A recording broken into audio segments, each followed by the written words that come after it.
The AFEM Industry Insider is brought to you by This Is Distorted, the world's biggest producer and syndicator of electronic music programs and podcasts. For more information, go to thisisdistorted.com or at This Is Distorted on socials. On air, on demand, on brand. This is Distorted.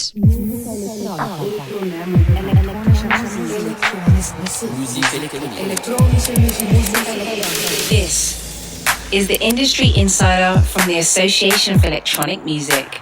The AFEM Industry Insider.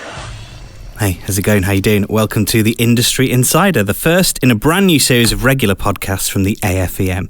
If you don't know, the Association for Electronic Music is the global trade body representing the whole entire ecosystem of electronic music. So that's management and agents, music publishers, record labels, tech companies, distributors, conferences, production, radio festivals, lawyers, PR magazines, websites, and loads more as well, from small startups to huge global companies and artists and individuals. We're all about the future and collaboration and about working together. So anyone can join, anyone can get involved.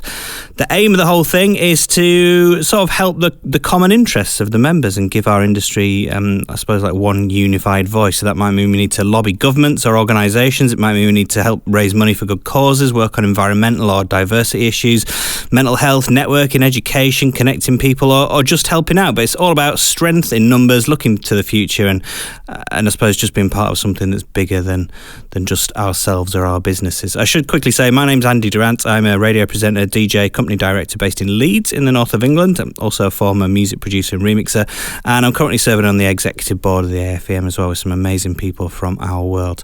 So I'm going to be your host for this, just trying to kind of stitch it all together, and we've got lots of interesting people lined up to chat with. On this month's episode, our main conversation is going to be how coronavirus is reshaping electronic music. Couldn't have really been anything else, could it?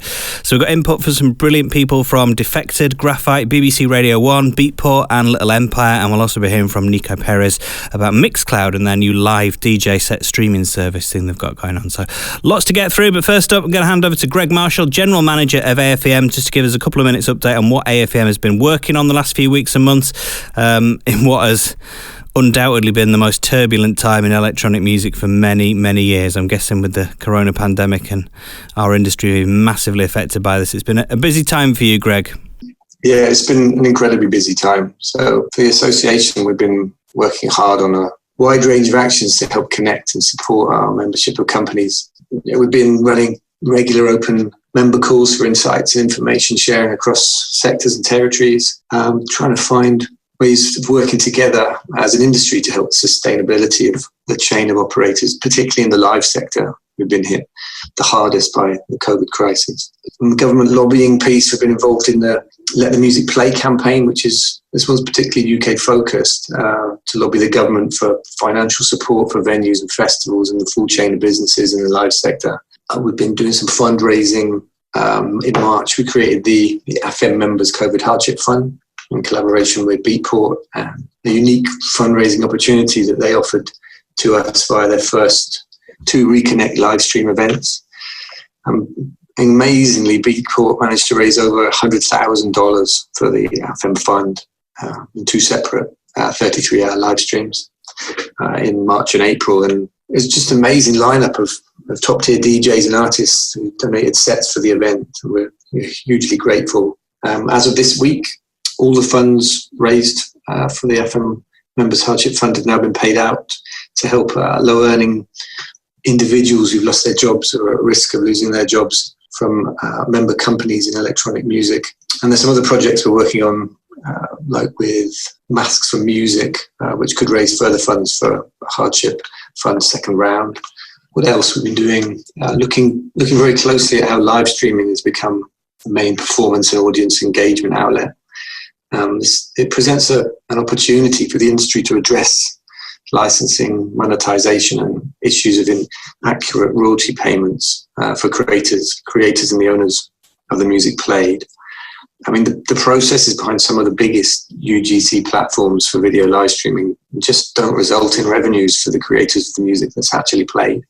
So we've been digging into that, try to understand the issues on different platforms and present viable solutions. Broad range of working groups that have been active over the last few months are diversity and inclusion group have been taking time to define a longer-term process of anti-racism actions and also gender balance focused projects, as well as developing a code of conduct against sexual harassment, which will be launched late summer. During the lockdown, there's been a sharp increase in music piracy. So we partnered with anti-piracy specialist Muso to provide advice and significant discounts for our members to help ensure revenue for electronic music creators is maximised during these difficult times where no gig income is possible. Yeah, if you'd like to get involved and you want to know more about AFEM, then please drop us an email at membership@afemorg.net. We'll look forward to hearing from you. The Association for Electronic Music presents Industry Insider. Industry Insider. You are listening to the Industry Insider, the podcast from the Association for Electronic Music. And each month we're going to be sitting down with various different people from the world of electronic music, from new talent to industry legends and future stars, both behind the scenes and in the public eye as well. We'll be discussing the topics and the problems and the opportunities and stories from our scene, and hopefully giving some, useful and interesting insight with some carefully picked out panels of guests. Now, obviously we couldn't do this face to face at the minute, so we're recording the conversation via Zoom, which we've all had a lot of practice with over the last few months. I think everyone's very familiar, but please excuse the sound quality if it's not like 100%. But now, of course, there's loads of crazy things happening in the world at the moment, so it's very tough to pick out the first topic, but probably the most important and the most stressing thing at the minute for everyone in our industry is how the hell we're going to muddle through this awful mess. So join us for our first panel discussion, how coronavirus is reshaping electronic music, is Jaguar Bingham, DJ, presenter and journalist from BBC Radio 1 and Mixmag, Kelly Money, Vice President of Little Empire Music, Inder Phull, Head of Partnerships and Innovation at Graphite, Jonas Tempel, Co-founder and Chief Revenue Officer of Beatport, and James Kirkham, Chief Business Officer at Defected. So thank you very, very much for taking part, guys. Just very quickly, in a couple of sentences, do you want to introduce yourselves and just tell us kind of what your day job is, like what you do day to day? Oh, I'll kick it off. Hi, guys. I'm Inder. I run the partnerships and innovation company, aspect at Graphite. So we've got a few different arms of Graphite with artist management and events, but I look after all of the brand partnerships and marketing side of things. So really working with big corporations and finding interesting ways to connect them to the music industry. And then I also lead a similar team at Orca Sound Project, which is a sustainability company. And we've worked with companies like Glastonbury, Adidas, Absolute, delivering kind of sustainable solutions for the brands. Hey, I'm Jaguar. I'm a DJ, broadcaster and journalist at BBC Radio 1 and Mixmag. I host a new dance show called BBC Introducing Dance. Basically, my job is to discover brand new electronic music and play it to the world on radio and through my DJ sets. And yeah, it's been a really cool journey so far. I'm James, Chief Business Officer at Defected Records. I work alongside Wes Saunders and Simon Dunmore in the leadership team, probably doing everything outside of getting the music in. So everything that constitutes promotion, marketing, social content, storytelling. We've got documentaries coming out, films we're making, and all of the good stuff around technology and platforms too. So recently with things like our virtual events and virtual festivals, all the way through to, a new documentary and a series we've got coming out. So everything other than listening and getting in the great music. Hey, I'm Kelly. I'm Vice President of Little Empire Music. We are a full-service artist management company. We have offices in LA and Ibiza, and I'm based in Ibiza. This is Jonas Tempel. I am Chief Revenue Officer and originally co-founder of Beatport. I spent 11 years as CEO of Beatport. I stepped out for a few years and joined Beats by Dre and helped build what became Beats Music and ultimately Apple Music. And then returned to Beatport about 18 months ago. But now in the Chief Revenue Officer role, I'm focused on all customer-facing initiatives, including all the product, brand, and messaging and voice of the company. Awesome. So I guess the big question really to sort of kick us off, and it is a big one, will our industry ever return to normal? Are the clubs and the festivals ever going to go back to how they were? If not, what is the new normal going to look like? I know it's kind of a big one, but Kelly, do you want to kind of get us started? I presume you've had lots of conversations about this over the last few weeks and months. I think we have to be optimistic that things will get back to normal. I think the question is when, how long it's going to take and how we get there and how we sort of sustain our business until we do get back to that point. I just think it's going to be a slow journey, and I think whilst we have to be optimistic that we're going to get back to, all dancing together in clubs, I think we need to be realistic and all sort of prepare for the fact that it's going to take a little while. And I think it's just a very, very difficult situation to manage, because I think we're all here sort of working internationally as well, and we're seeing various territories progressing faster than others as well. And, we're at the mercy of the governments and how well the situation's being managed generally within that country. And then within that, how the sort of industry itself is kind of progressing and managing to work with restrictions. It's a tough moral subject, I think, as well, for a lot of artists. Obviously, we are being asked to play shows in various markets, and there's also quite a backlash against some events that are starting to happen because, it might be considered too soon in certain markets. And, we're receiving offers and a lot of our artists are not sure whether they should take them. They don't want to, appear to be irresponsible. So I think there's a lot of factors working against us in terms of trying to sort of get back to sort of putting on events again, basically. And obviously, in the meantime, we're all just focusing on virtual streaming events of various kinds. So, I think the new normal for now is there's going to be various stages of it. And I think, streaming, will be something that will continue even when we get back to normal, because I think now we're all sort of living in this world and used to doing it, and actually probably realising that there is a much bigger opportunity with streaming than perhaps we thought before. And I think also the audience are used to streaming now. So I think we're going to see streaming stick around, even when events start to happen. And then I think in the meantime, obviously, events are going to start on a smaller scale, smaller capacities. I think we'll see promoters dropping ticket prices to try to fill venues, even with the smaller capacities. They'll be using sponsorship more to try and pay for events where, where there's reduced ticket prices, reduced capacities. And I think what is great is that we're seeing everyone from the industry work together to try and help each other.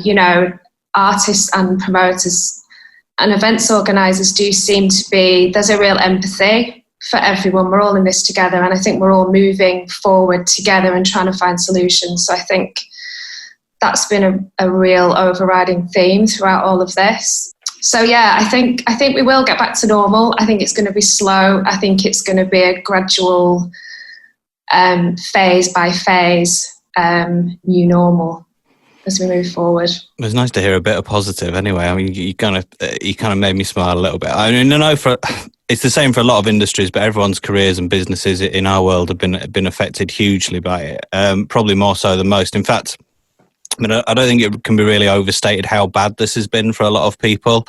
There's a lot of big successful artists who are literally running out of money, which means their managers aren't getting paid, their teams and their staff aren't getting paid, the clubs and the venues and the festivals aren't making any money. So it's the trickle down, isn't it? The security, the drinks, the people who look after the social media, the artwork, the PR. It's absolutely huge. And obviously we don't want to be kind of naming people or singling anyone out, but I guess we've all got personal stories of well-known people really on the edge right now, yeah?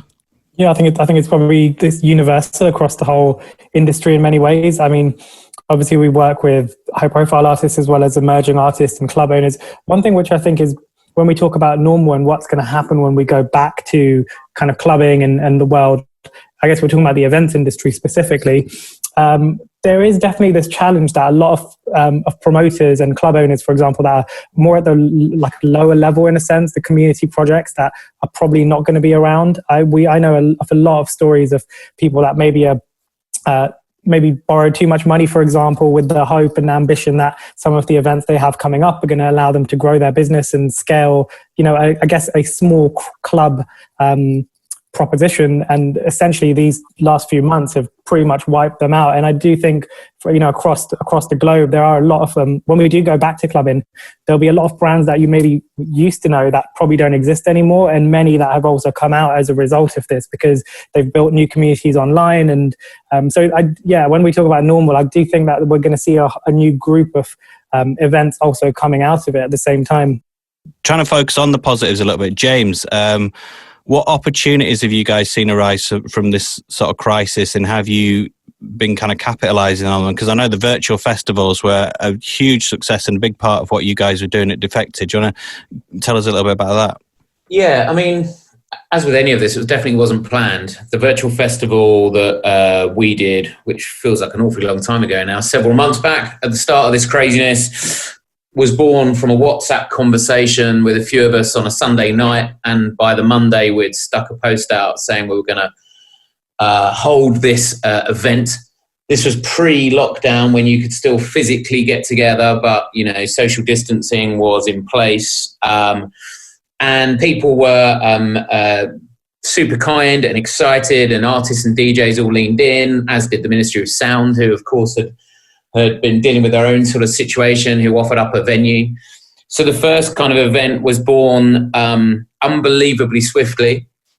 All of the DJs and talents said they've never been more nervous than playing in that completely empty, cavernous room, which is kind of weird but brilliant, because it's like Joey Negro or Simon Dunmore or Shapeshifters or Monkey. They were all equally nervous, which I kind of love, because they knew how many people actually were sort of potentially watching.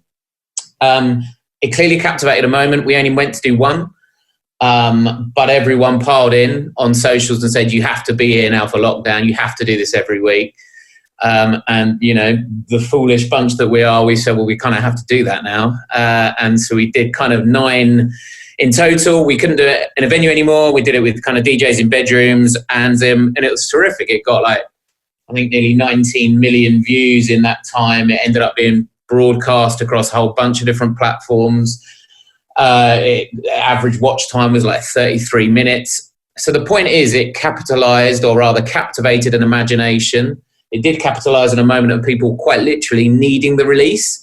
So we were never able to replace what we should be doing right now. We should have an Ibiza season in full swing. We should be in High or pre-parties in Mambo's, or we should be planning Croatia, which would be next month, but all of the above is gone.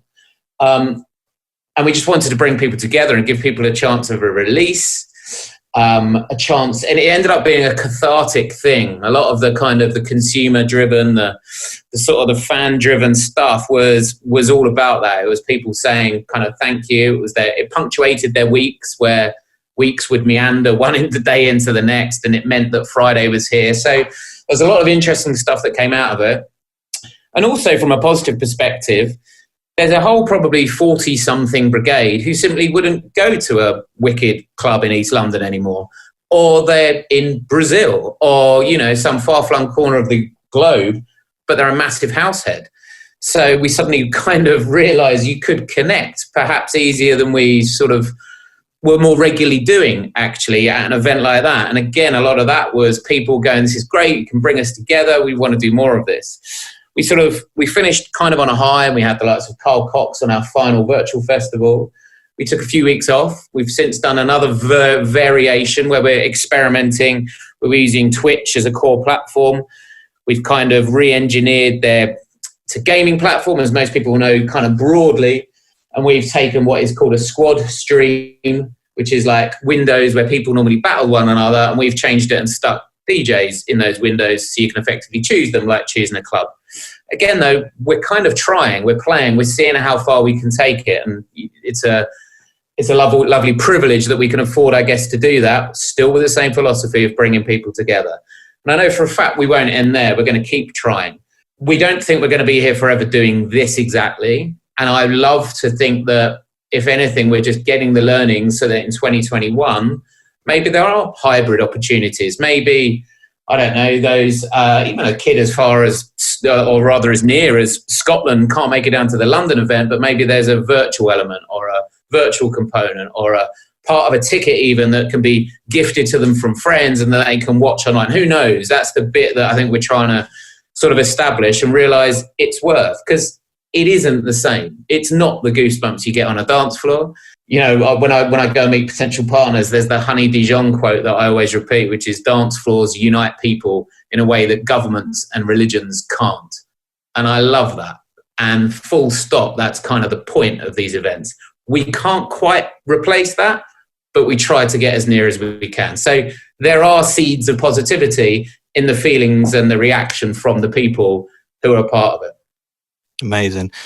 And Jonas, I mean, Beatport did some amazing work with the Reconnect series early on as well. Tell us a little bit about that and the sort of opportunities that came with that, because that did some real good as well, didn't it? Yeah, I mean, so just to build on what James was saying, I mean, we actually very intentionally chose the name Reconnect out of this, you know, abundance of experience that what all of us crave is that tribal culture, you know, this ritual of going to our venues, either as DJs or as fans of the music, to experience this, you know, this very sacred experience that we grow up on. And if you're on the DJ side of this, you miss that ritual of preparing your sets to getting the response curve from the audience. And, you know, I can tell you, I'm later on in my career, so I don't gig nearly as much, but I crave, as a performer, I crave that feedback loop. And so we felt that people had to be feeling the way we felt, and that's why we decided to do it. And on top of that, we wanted to layer this kind of a support mechanism on top of it in the early days. So I think we were one of the first ones to do a kind of a fundraising, and we successfully raised, I don't know what the exact number is, but over our streams, you know, well over $300,000.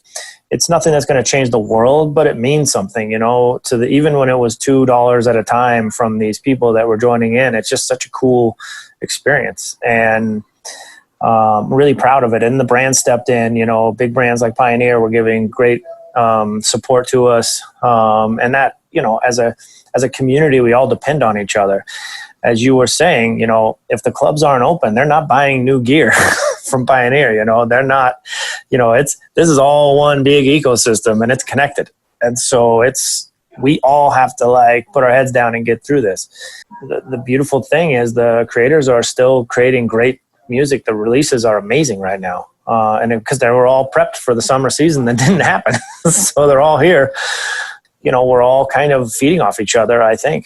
And I think that's very positive. And we want to help the artists. Like, more than anything, we want to help the artists. We're trying to bring in brand sponsors to get artists paying gigs.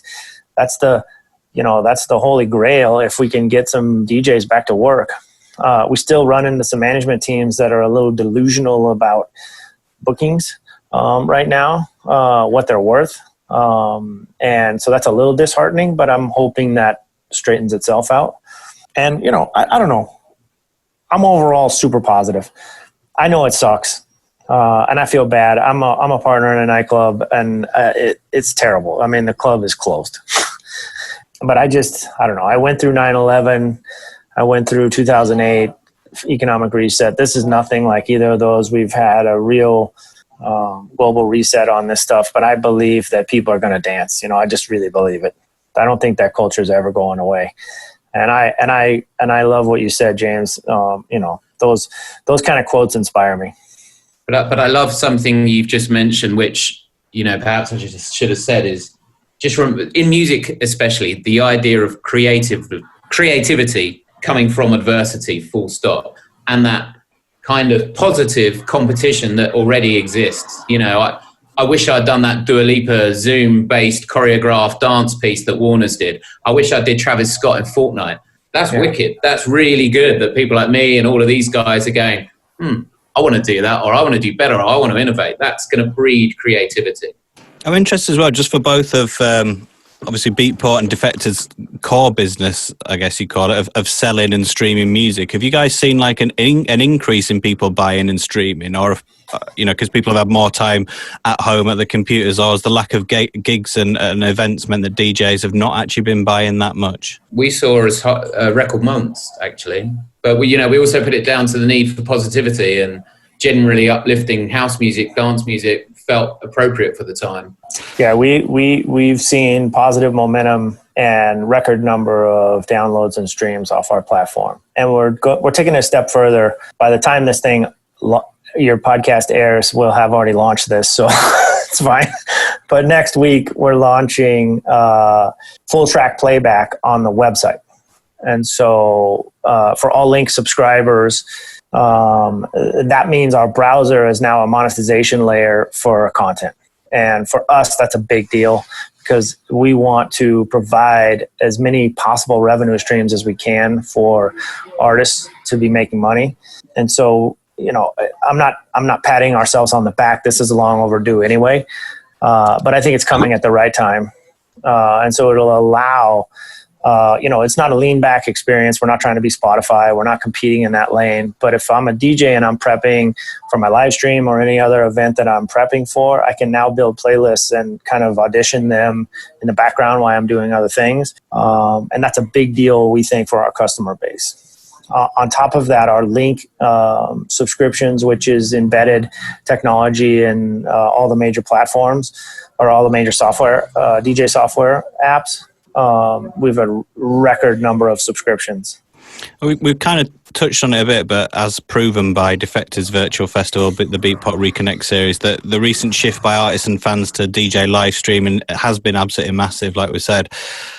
I'm interested to talk about what advantages live streaming kind of offers the industry and the fans alike, and what are the shortcomings to it. I mean, Jaguar and Inder, as kind of our futurologists here, I'm interested to how you think it's going to change things and what the future holds for stuff like Twitch streams and Insta and Facebook Live. Yeah, I mean, I've done a few live streams throughout lockdown now, and yeah, although it's not been the same as being in a club, like, I guess the first thing is you don't have that crowd energy, and the way you're playing is just different to, there's no one's controlling what you're playing with their energy. It's all you who's picking it.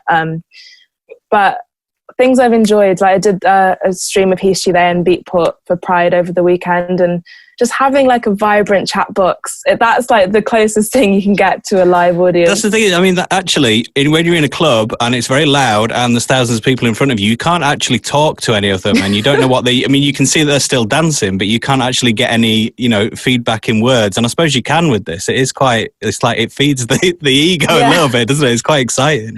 Yeah, I mean, I'm not gonna lie, I was watching the comments, I was like, oh, they like this tune, or they're asking for track IDs, and that is quite nice, to be fair. And I think a real advantage to it is sort of kind of touched on earlier with the Defected festivals, like you can reach these new audiences and you can build a community who want to watch you DJ. And I feel like as well, it's been a really good time to sort of really connect with your followers on like Instagram. And I have a WhatsApp group that I'm part of with loads of new producers and DJs. And I feel like we've been talking every single day. And I feel like although we can't physically dance in the same club and like actually say hey to each other, we can do so through social media, and that has been kind of beneficial because you can get to know what your audience wants from you. And I don't know, it's been different, but there's been a lot of advantages, and also I guess with streaming, like it always has those viral moments. Like a lot of DJs have got loads of followers and exposure from doing streams, and I guess it's a different way of exposing yourself. Yeah, but it very easily, we've learned on these live streams how many of these artists, quote unquote, have followers or built them kind of by nefarious ways of building an audience, because they're not all activatable. And I love what you just said, Jaguar. Honestly, I think those little groups of super passionate people, that's what's going to move this industry. Because you're never going to take that ambition from those kids. They're in this, and this is a setback. This is not an end of anything. It's just a moment, and that's what keeps me going with Beatport. Is I coach our teams all the time. Like there is some kid out there right now trying to get ready for their first gig ever. Focus. Yeah. That's who we do this for. It's got to be a great time for like creating those super fans for artists as well, hasn't it? I mean, we've been inside DJs' living rooms, in their back gardens. They've had the time to actually connect with fans. I even saw like Don Diablo DJing from his downstairs toilet. I mean, there's got to be an element of making those stronger bonds with fans. I know, James, I've seen people like Sam Divine and Simon Dunmore online and connecting a lot more than ever before. The weird like paradox of all of this is, like Zoom and video calls and team, it creates an intimacy too. Like, I think it goes back to any given day. Like, we're in bedrooms or living rooms, or children are walking in, or a dog's barking in the kitchen in a morning meeting. And it actually breaks down a lot of normal kind of barriers and like institutionalized sort of feelings of what work is. And I actually think that works really well as well for stuff like artists. I think there's going to be an expectation where we did a little secret like Zoom party for all the ticket buyers who were going to come to Croatia, for example. We didn't really publicise, we just did it for them. And then we did the equivalent of like going backstage and meeting the DJs and doing an environment like this on a call that we're all on and chatting with someone like Sam Divine, or Melvo had just come off of doing his set to everyone and then he's talking. And you can do that stuff, I think, with and the idea of proximity. As I say, it sounds odd because it's so virtual. Weirdly, I think it's going to be more in demand than ever that we can do this, that people have been more used to this. And I think that's wicked for DJs and artists with character who have personality. I think that's a brilliant thing. Just to jump in on this one of the projects that we've been working on, I guess since the start, is Shangri-La's Lost Horizon, which is, I guess, the team behind Glastonbury Shangri-La. We partnered with a company called Sansar, which is kind of like a gaming environment in a sense. It's like an open world where you can kind of do whatever you want in a way, build whatever you want. And it's mainly in virtual reality, but you can walk around as well. And so what we've done, I'm sure most people have seen it, it's kind of picked up so much press off the back of this. We've got a number of different stages, over 100 DJs are performing, and when it goes live, you can basically create your avatar in this kind of game environment and walk around it like a normal game. And so I'm really excited about what these opportunities are going to propose, because there's a number of companies that have been trying to do this for years, and their opportunity has never come because it just wasn't the right time. And all of a sudden, COVID has happened, and these platforms are now growing almost dramatically in a sense. They're getting the opportunities to do interesting new things with technology and to almost transform what the stream is going to look like. And I think streaming is here to stay. There's no doubt about it. I mean, we're not... electronic music doesn't necessarily have some of the artists like there's a band called BTS, which is a South Korean band. Again, I'm sure most people saw, they did a virtual performance and made $18 million in 24 hours. Okay, I've also seen other people who are peers of mine who maybe have 20,000 fans and made 60 grand in 24 hours, which is a huge amount of money considering when they finally realized how they could mobilize their audience and that they were willing to support them if the content was right. There's so much exciting opportunities that are going to open up here. And I do think the virtual stream thing, as the music industry starts getting closer and closer to gaming, what we're missing in the music industry is the knowledge gap between a great stream is one thing, like setting up some cameras and putting on a live stream is, I guess, relatively accessible. But getting the knowledge to then actually understand how do you enter a gaming world and how do you maybe educate the next generation of people in the music industry to start caring about gaming and understand the Unreal Engine or whatever it is. Like this is where the industry needs to focus on. And I do think the last few months have hopefully inspired companies to start, first of all, hiring in these spaces and understanding that there is a huge opportunity here when it comes to new technology and what that's going to present for the future of the industry. Kelly, I know some of a lot of your kind of forward-thinking artists have started to get involved with some of these kind of the gaming hybrid things and these virtual events and stuff. So I suppose the big question, though, at the end of the day for all of this is there a long-term future in charging tickets for these virtual events? I mean, are we going to see revenue coming in? People are going to pay 20, 30, 50 euros maybe to go to a virtual event. Is that a thing? Is that going to happen? I think so, yes. I mean, I think Inder already touched on some of this, but I mean, these events are already happening. Some artists are already being successful selling tickets for streaming events. I think you need to make sure that you are offering something of value though, and I think the very artist specific type events where it's an artist performing all their own material. And I think there needs to be full production. It can't be them in their bedroom. I don't think fans are gonna, as lovely as that is. And I think initially it was charming. I think people do want more now from streaming. I think artists do need to put more effort into it. I think, we're seeing a lot more of the circle type drone things happening. And I think if an artist is going to charge fans for a stream, I think they need to be providing some sort of real value. And we are talking to a few companies, like regular ticketing companies who've been operating in the regular ticketing world, who are now obviously exploiting the whole streaming aspect of things. You can build a whole experience. So you can sell a ticket for the show, you can sell merch, you can have add-ons of like meet and greets, backstage access. There's so much that you can do, and it does mean you can open it up to a global audience. I think there's so much scope for this. I don't think you'll be able to charge the same as for a regular show. I think ticket prices will be less for a streaming event, but I think the potential for how many more tickets you could sell is probably greater. There's a lot of successful events already happening, and I like the idea that they're restricting ticket numbers as well. So it's not a show where you will just send endless amounts of tickets. You're still making it feel a little bit special. You're still saying, there's 2,000 tickets and, we won't show this show again. This is the only way you can see it. So it's not going to go immediately up on Facebook or wherever, So it's very much being treated like a regular show. I think there's definitely a future for it. And I also think that streaming type tickets will be sold alongside regular tickets in the future.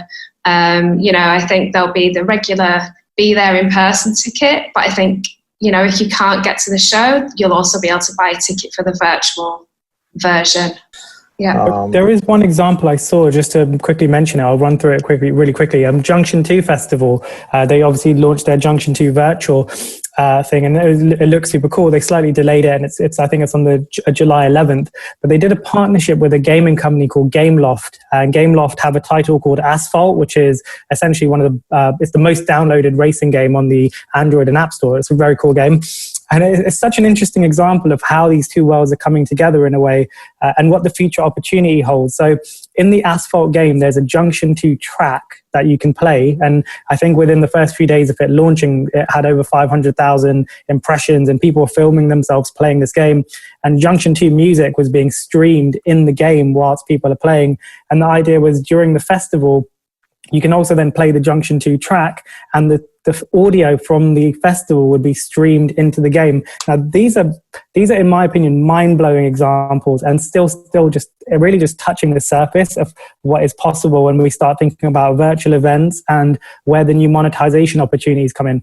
I work with brand partnerships. Most brands are not that interested in sponsoring streams on the grand scale. Like, actually getting serious money, I think there's a bit of a timeline to, I guess, get those deals in. But when festivals start looking at these overlaps of taking a new platform like Asphalt and Junction 2 of what they've done there, the monetization opportunities become so broad in a sense, because there's a whole new audience, there's multiple platforms to tap into. And I think it's going to be really fascinating to see how people are adapting to what the future of a stream looks like. And is Twitch the actual channel where most of the streams are going to come through? Maybe not. It could actually be through, 50% of your streams are coming from a racing game. I mean, it's so bizarre, but really interesting. Incredible. I just really want to quickly talk about new talent, because I guess we all know forging a career in the industry has always taken an awful lot of hard work and persistence, but now there's less work around. It is perceptibly harder for younger people. So what can aspiring artists and industry professionals, so that could be someone who wants to kind of get their foot in the door of artist management or anything like that, how can you build your career right now while this continues? Because obviously there's going to be a lot of people, there's going to be people on furlough, there's a lot less opportunities. I mean, Jaguar, maybe your best place to just talk about it, obviously through the introducing side of things from artists, but is there still some good avenues, and should be people looking at kind of a different direction of how to get in the industry at the minute? Yeah, it's obviously not the most ideal time. And, I was talking to someone today about this. They're about to do an internship, but it's going to have to be like an online internship rather than them going into the office, which is unfortunate. But those sort of things still do exist. But also I think because you can't really do much physically at the moment, it's also, there is time and opportunity to start things yourselves. And I feel like a lot of people my age are very good at just like doing a bit of everything.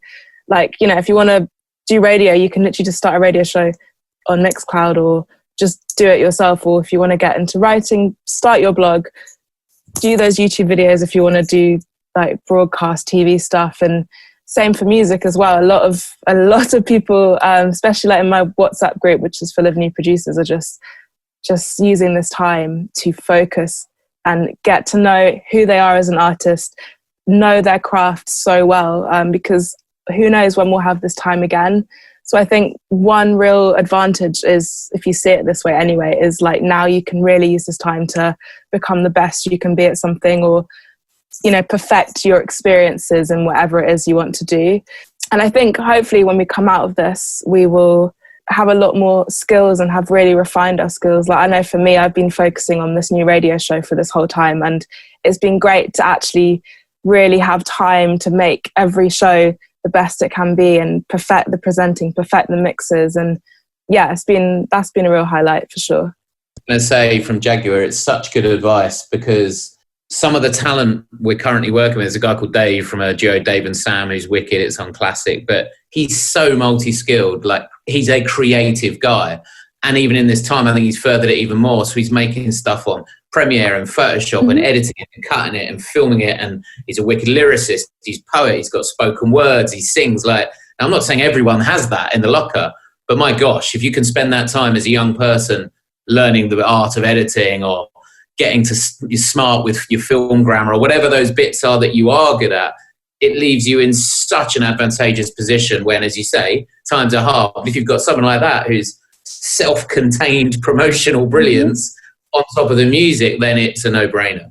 Yeah, and also, I guess if you spend this time working on all those skills, by the time you are able to get into the real world again, like, you're going to be sort of up here in terms of your experience and job, like how people are going to really want to have you working for them. So yeah, that's my advice there. I think one thing really interesting, I find it so crazy. Since COVID kicked off, I feel like I've probably made more connections and close contacts in this period than I had if things weren't like this. It's so crazy. Like sometimes it could take me weeks, just like any kind of traditional sales role would. It can take you a long time to get the right kind of conversations going with people high up the chain, and seemingly everyone is available right now. There's no kind of a block to getting in touch with people. So I would always think now is a great time to build your networks, like any time. But if I was to give a young person advice now over anything, it would be, you need to position yourself as some sort of thought leader. Like, really look at the industry and think, where do you want to really be known for? Like, if it's the gaming side in music, or is there a certain topic that you can own and use the internet now to talk about things, to really kind of position yourself in that space of excellence through great content, whether it's podcasts or blogs or anything else. I mean, I'm getting, even just on my LinkedIn, I'm getting so much more traffic over the last few months than I have ever before. And I'm not doing things too differently. I think people are just more online, and as a result, you'll get noticed more. So I do think that, you can't just wait for things to pass and get back to normal. Like you almost do have to redefine the world now and be in a position to start thinking like that. Just looking at some of the like bigger picture things, I've heard a few people talking about like this current crisis. It maybe provides an opportunity to address some of the like systemic industry issues, so you say. So we're talking about things like excessive artist fees and environmental problems from things like air travel and, the way that festivals have plastics and all this kind of thing. I mean, do we think that there's some things that we can do positive now to prevent those old issues from continuing when this is all over? I mean, maybe James and Kelly would be best to talk about that. I definitely think a heightened awareness, full stop's got to be good. I mean, yeah, if you took a real practicalities, like you mentioned, air travel, I'm sure most of us on this call, but I've certainly been guilty. I've hopped on a plane to the other side of the world basically for a meeting, a single meeting. And I think rightly those things are queried and questioned. And much like the way I think workplace will evolve so that this style virtual conversation, virtual meetings is so much more readily accepted and not seen as a novelty. Likewise, you probably don't need to fly to Miami for that 1 hour meeting and fly back again, because it's a complete waste of money, let alone just contributing to an emergency on the planet. And I do believe a lot of that will change. I don't know if it's going to change quick enough. I hope so. But from kind of a generally more environmentally aware moment, from festivals, as you say, and plastic. And we did a survey recently, you know, with our kind of audience, and it's a big deal. They want to go to a festival and an environment that is looking after its space and its place in the world, and they care about if you care about it. And that's fantastic. That's really good news. It's not easy, but it's a good consideration to be having. Yeah, I agree. I think definitely with regards to the environment, and hopefully we should all realise now how much more we can do online, how much we don't need to travel so much. And I would hope as well that DJs maybe look at this time and realise perhaps they don't need to gig quite so much. I mean, you know, we all understand the pressures of a successful DJ who, you know, touring the globe, making sure they're playing all the right events, all the right parties. But I think most of our artists have also realised how wonderful it is to have the time to create, because being a touring DJ just is not good for sort of productivity and creativity at all. You know, it's very hard for a lot of artists to find the time to make music. And I think that is something very positive that's come out of this. And I would hope that some artists are seeing this will help balance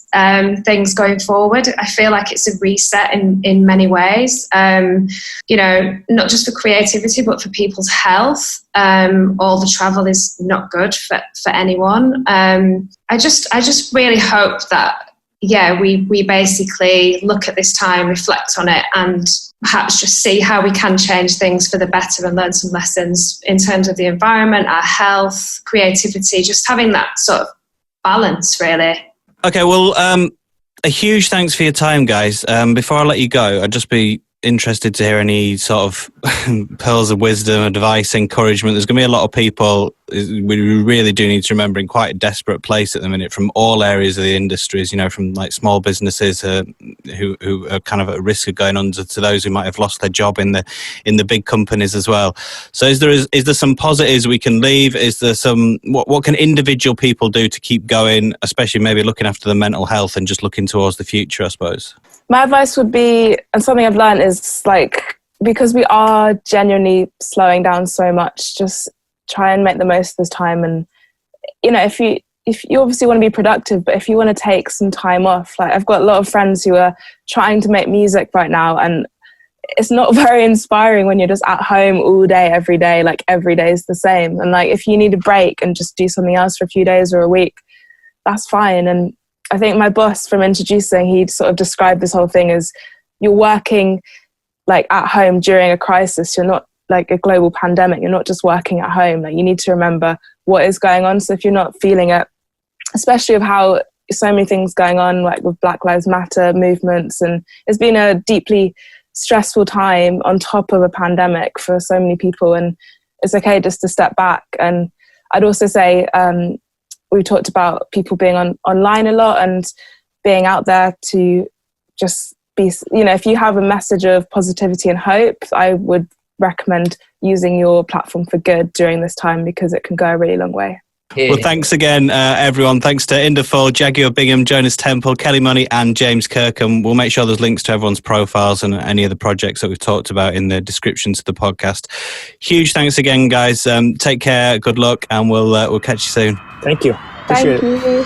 This is the AFEM Industry Insider, The podcast from the Association for Electronic Music.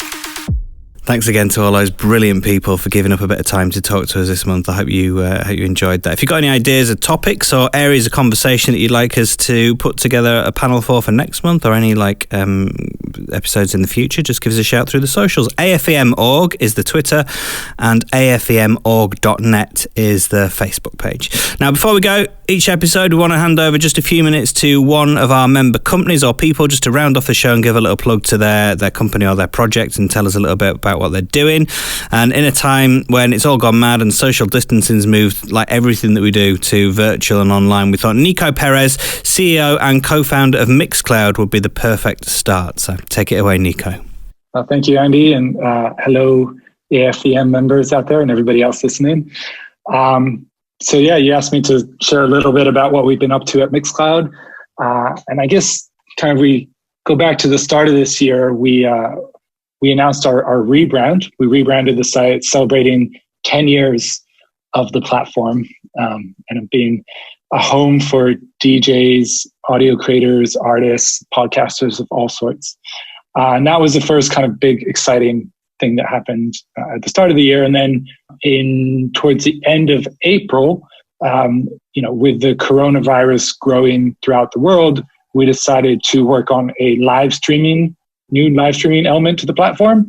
So Mixcloud Live launched at the end of April, and it has absolutely exploded in terms of popularity. It's been really incredible to see kind of the uptake from across the community. And if you're not familiar with it yet, essentially it's a music first platform built specifically with DJs, artists, and the music community in mind. So what does that mean? Well, we support the highest quality audio of any streaming platform, 320 kilobytes per second. So it sounds really, really nice if you got good speakers at home. We are a licensed platform, which means that everything that gets streamed goes through our content ID system. We figure out what tracks are in there. We use that as a basis to report and pay royalties to artists, labels, PROs, publishers, all the different rights holders around the world. And that's taken us a long time to build that and get that in place for the platform. So we're pretty proud of that. I'm pretty proud of the fact that, the right people, the artists getting played, actually get paid. And we feel that's really important for the ecosystem. You can stream video or audio. You can do either. There is a chat message window that you can pop in and add your favorite emojis to. It's easy to share across the interwebs. And listeners can tune in and listen for free. To go streaming live, you'll need a pro account on Mixcloud, which is £9 a month. It comes with a 1 month free trial. But for AFEM members, if you're interested in extended 3-month trial, happy to sort you out with that. Just drop me an email. It's Nico, that's Nico @mixcloud.com.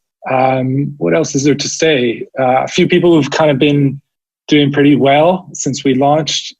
John Digweed has been absolutely smashing it out the park. He does a Saturday night broadcast called the Bunker Series, seeing tens of thousands of people join that at any one time, and really, really kind of growing every single week. And I think he's now at this point going to abandon Facebook and just exclusively stream on Mixcloud.